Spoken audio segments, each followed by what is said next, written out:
One of the most popular topics in strategy these days is platforms.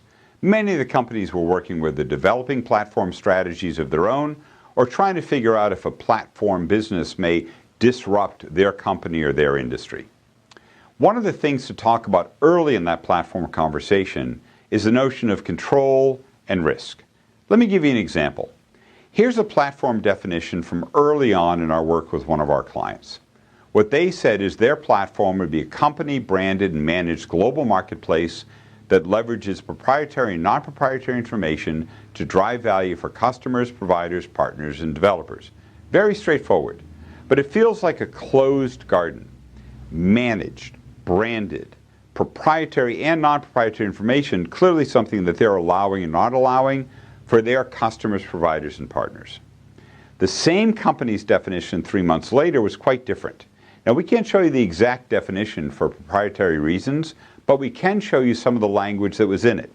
Things like dynamic, borderless, and collaborative, universal source of information, global ecosystem of contributors, increases access and usability, offers users choices. Same company, same platform, very different view. The first one is managed, branded, controlled by invitation only.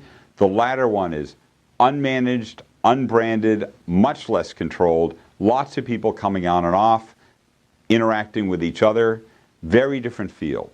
One would have a much tighter identity, the other likely to have much faster growth. Let me give you an example, and I'll use Amazon, one of the great platform companies of our era. I can buy a $29 brand new book from Amazon. I can get the same book used, written in, cover ripped, water stained, $3. I can get them both from Amazon. I can get them both one click. But the difference is one is sold by Amazon and one is sold in the marketplace. One they control, one they don't control. Different qualities of book next to each other on the same platform.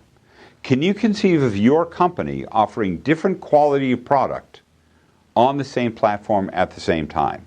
Some people find that an easy yes. Some people find that an immediate no. Some companies need to work through and talk about that.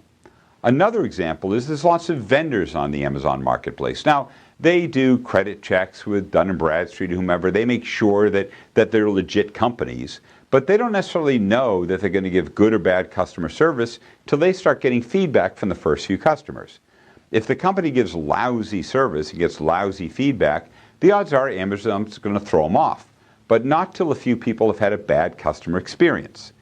They're limiting the cost of checking out their partners by letting the users, the consumers, do it, and the feedback mechanism lets them police the platform. But at the cost of a few people having a bad experience. Is your company willing to do that? Are you willing to have your customers have a bad experience in order to weed out the bad apples? If you are, you'll grow more rapidly.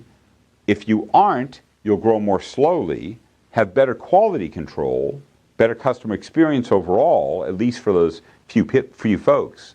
But a controlled platform will grow more slowly than an open platform.